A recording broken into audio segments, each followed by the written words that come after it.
I bid you welcome to Magpie Stories. I hope you have a pleasant time listening. Welcome to Magpie Stories. Another slightly different one today. I wanted to go over a writing topic that I have found incredibly useful, and that is planning. So, caveat here, no random zombie invasions or discovering a weapons cache under a park swing. I'm not saying they can never work, but as I tell my students, it can be a little old hat. Anyway, so planning for success. It's really simple when it comes to planning. Your basic stories, as you may recognise from the image I've just put on the screen, the three little pigs, has a beginning, middle and an end. So in this case there are three pigs who build houses out of various building materials. Middle of the story, there is a wolf who is trying to get out the pigs by blowing their houses down, and the end, depending on which version you use, and I have to say I have my own favourite here, the wolf falls into a pot of boiling water, or the wolf is burned alive to a cinder. Obviously I prefer the burned to a cinder version. Whether you just want him with a burned bottom or not, I'll leave that to you. So, why plan? Well, fairly simple really. There are some good reasons to do it. It helps you to organise your ideas into something a little more coherent. The last thing you want to be doing, and I have found myself on more than one occasion doing this, having a really good idea, starting writing and then going, oh for sake, I've completely forgotten what I was going to write. And that links into that idea of an aid memoir as well. It's simply something that helps you, again, remember what you're doing. It acts as a focal point as well. It's a way to get your ideas together. And actually it's a really quick way to generate ideas. You don't have to use it if you don't want to. That's the trick. But what it can do is, regardless of what you're writing, it can basically help you focus on exactly what you are writing, to sketch out your ideas. It gives you a visual snapshot so you can look back at your plan and just sort of click and go, oh yeah, okay, I understand. And also, even if it's not entirely useful at the end of it, you can ignore your plan. It is there as simply as a way to focus ideas and to get something written down. A really common way of planning that I found is to use something called Freytag's Pyramid. I'm aware that some of you will be familiar with this concept already, but as you can see on the screen, there is a visual pyramid and there are 5 levels to it, 5 parts to it. First is exposition, where you introduce your story, basically set the scene. The rising action is looking at how tension increases. This is obviously through conflict, and there are 3 key areas of conflict, whether you look at man versus man, so another antagonist who is essentially human, man versus self, that idea of internal conflict and overcoming that, or man versus nature.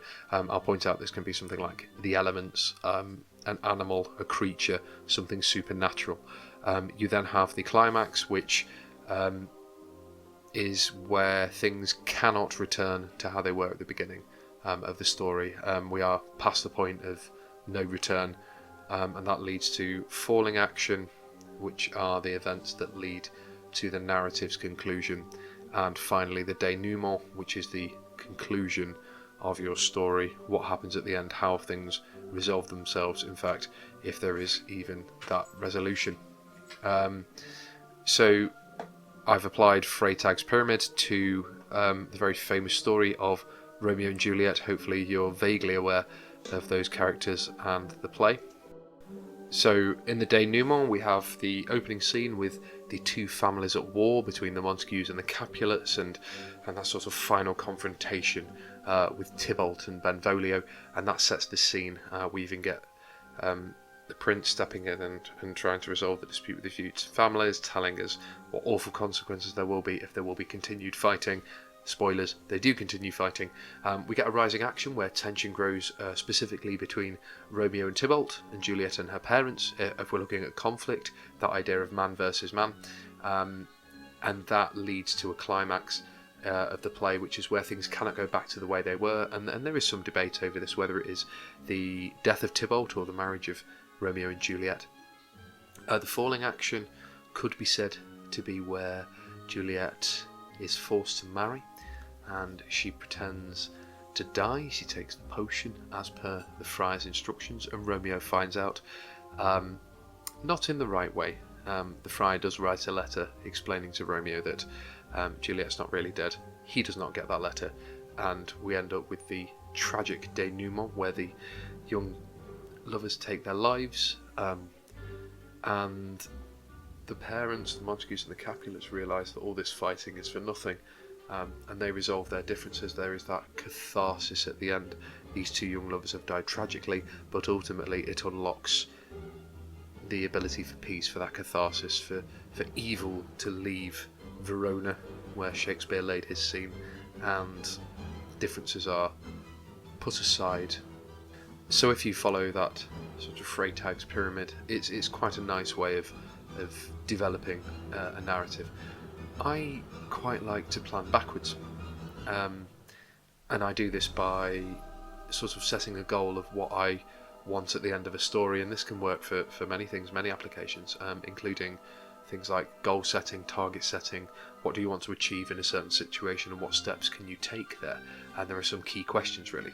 What do you think is going to happen at the end of the story, and how have you arrived at that place? And I've got a couple of images on screen that I actually used for thinking about a story that I wrote a little while ago, and I'll show you the basics to this. So I'm going to start at the end. So the child wakes, they're trapped inside a globe, and the curse has come full circle. That is the end point of this story.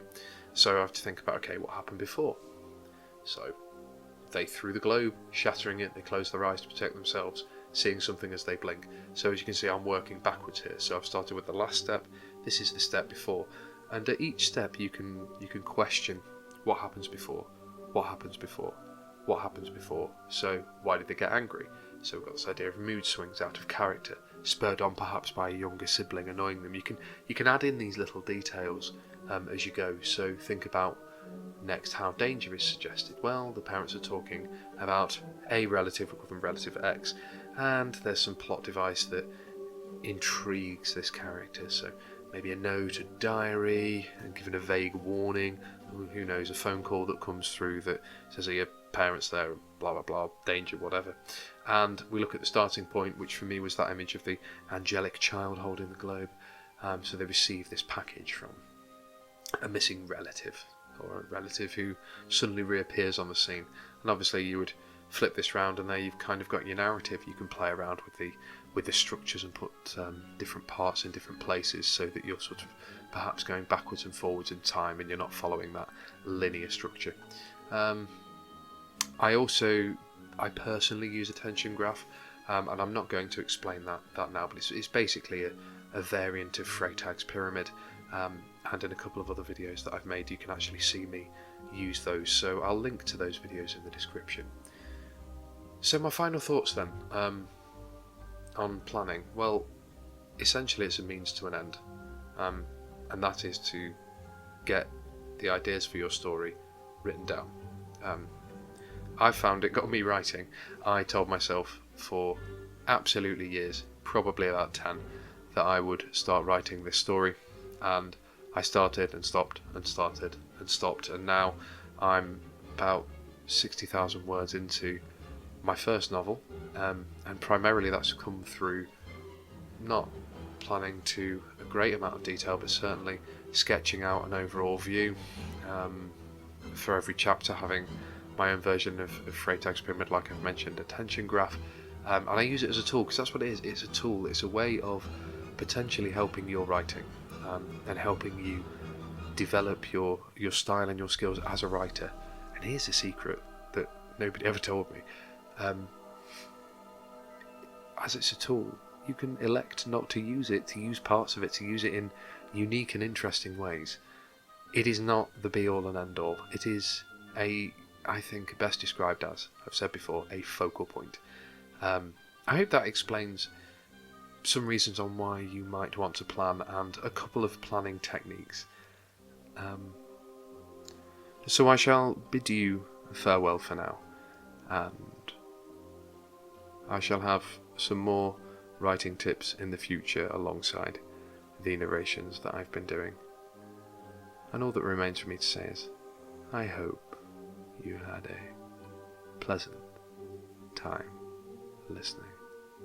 You'll hear from me again soon.